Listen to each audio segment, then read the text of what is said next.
اسحب منه. شايفين بقى الخلطة الجميلة دي؟ هاخد منها كده حتة صغيرة، يعني قيمة نص معلقة صغيرة كده، واروح احطها في البامية.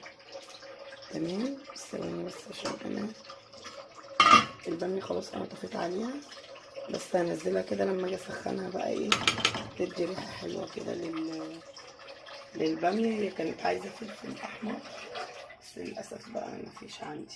وادي السمبوسة هي قلتها كلها، فشكلها دهبي كده وجميل. يلا تعالوا افطروا معانا بقى. وادي الرز الجميل اهو